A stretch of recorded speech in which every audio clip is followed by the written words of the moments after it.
자, 오늘은 종교개혁의 심장이라고 할 수 있는 5대 솔라에 대해 한번 제대로 파헤쳐 볼까 합니다. 근데 이걸 그냥 5가지 목록으로 쭉 나열하는 게 아니고요. 이 각각의 조각들이 어떻게 서로 맞물려서 세상을 바꾼 하나의 거대하고 강력한 생각의 틀을 만들어냈는지 그 과정을 함께 따라가 보겠습니다. 자, 우리 한번 16세기로 시간여행을 떠나볼까요? 그때 당시 유럽 사회를 정말 뜨겁게 달궜던 질문들이 있었거든요. 바로 궁극적인 권위는 교황인가? 성경인가? 죄인인 인간이 도대체 어떻게 거룩한 하나님 앞에 설 수 있는가? 같은 것들이었죠. 오대 솔라는 바로 이 시대의 가장 절박했던 질문들에 대한 아주 급진적이면서도 통일된 대답이었습니다. 어떤 건물이든 지으려면 제일 먼저 뭐가 필요할까요? 그렇죠. 바로 설계도입니다. 종교개혁가들에게 그 무엇과도 바꿀 수 없는 유일한 설계도는 바로 솔라 스크립투라, 즉 오직 성경이었습니다. 이게 바로 모든 논의의 출발점, 그러니까 형식적 원리라고 불리는 건데요. 교황이나 교회의 전통도 성경과 똑같은 권위를 갖는다고 여겨지던 시대에 아니다! 성경이 말하는 것이 곧 하나님이 말씀하시는 것이고 이것이 최종 권위다! 라고 외친 건 정말이지 혁명적인 선언이었습니다. 자, 여기서 진짜 재밌는 지점이 나옵니다. 많은 분들이 오해하는 부분이거든요. 솔라 스크립투라라고 하면 흔히 성경만 보고 다른 건 다 필요 없어 라고 생각하기 쉬운데요. 그게 아닙니다. 2000년 동안 교회가 쌓아온 지혜와 신앙 고백을 무시하자는 게 아니고요. 오히려 그 모든 역사와 전통이 언제나 성경이라는 최종 잣대 아래에서 판단받아야 한다는 거죠.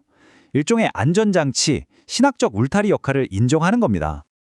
바로 이 구절이 그 핵심을 정확히 꿰뚫고 있습니다.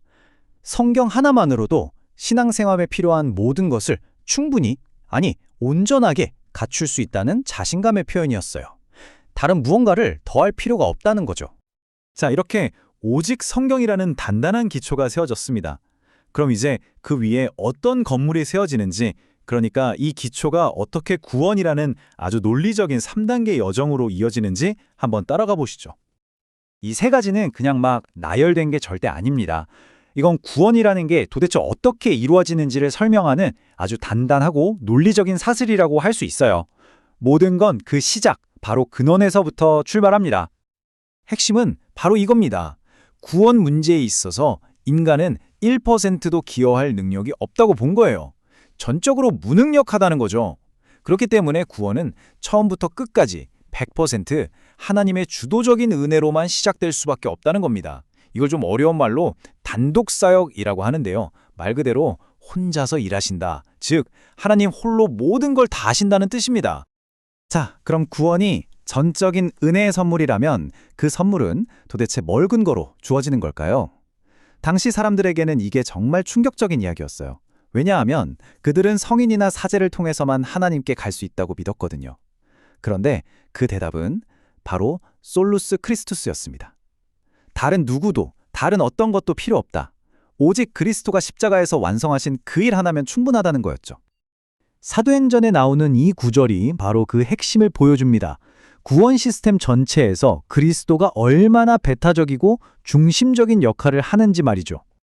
좋아요. 그럼 이 엄청난 선물, 인간은 대체 어떻게 받을 수 있을까요? 여기서 또 한 번의 반전이 있습니다. 어떤 행위나 노력으로 받는 게 아니라는 거예요. 오직 믿음으로만.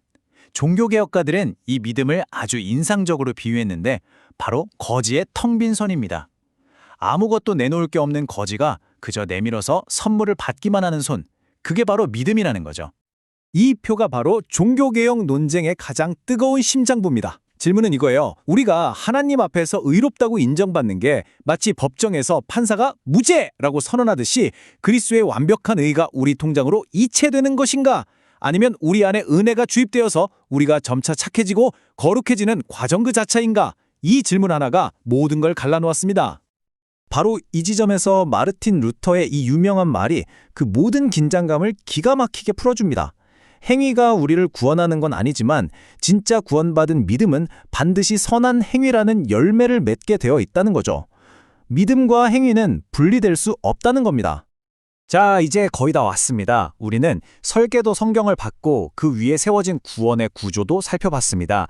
그럼 이 모든 건 대체 무엇을 위한 걸까요? 이 질문이 우리를 이 거대한 시스템의 가장 높은 꼭대기, 그 영광스러운 정점으로 이끌어갑니다. 어떤 패턴이 보이시나요? 그렇죠. 각각의 솔라가 하는 일이 똑같습니다. 구원이라는 위대한 공식에서 인간의 공로라는 변수를 계속해서 아주 체계적으로 지워나가는 거예요. 이렇게 인간이 자랑할 만한 모든 가능성을 제거하고 나니 결론은 딱 하나만 남을 수밖에 없죠. 바로 솔리 데오 글로리아, 오직 하나님께만 영광을. 이 생각은 정말 엄청난 변화를 가져왔습니다. 소위 거룩한 일과 세속적인 일 사이의 벽을 그냥 허물어버린 거예요. 여러분이 지금 하고 계신 그 일, 그 직업이 세상을 돌보시는 하나님의 가면이자 하나님께 영광을 돌릴 수 있는 귀한 통로가 된다는 뜻입니다. 자, 그럼 이 모든 이야기에서 우리가 오늘날 뭘 가져갈 수 있을까요? 오대솔라는 박물관에 있는 낡은 교리가 아닙니다. 시대를 초월해서 우리에게 방향을 제시하는 하나의 나침반과도 같아요. 결국 이 5가지 원리는 하나의 완벽한 시스템을 이루죠. 권위는 어디에 있는가? 솔라 스크립투라. 구원은 어디서 오는가? 솔라 크라티아. 그 근거는 무엇인가? 솔루스 크리스투스. 어떻게 받는가? 솔라 피데. 그래서 최종 목적은 무엇인가? 솔리 데오 글로리아. 인생의 가장 근본적인 질문들에 대한 일관된 답을 제시하는 겁니다. 이 사상 체계는 500년 전에 말 그대로 세상을 뒤흔든 혁명의 불씨였습니다. 이제 마지막으로 우리에게 남는 질문은 바로 이것입니다. 500년 전에 만들어진 이 신학적 나침반이 과연 21세기를 살아가는 바로 우리 각자의 삶과 신념에는 지금 어떤 방향을 가리키고 있을까요?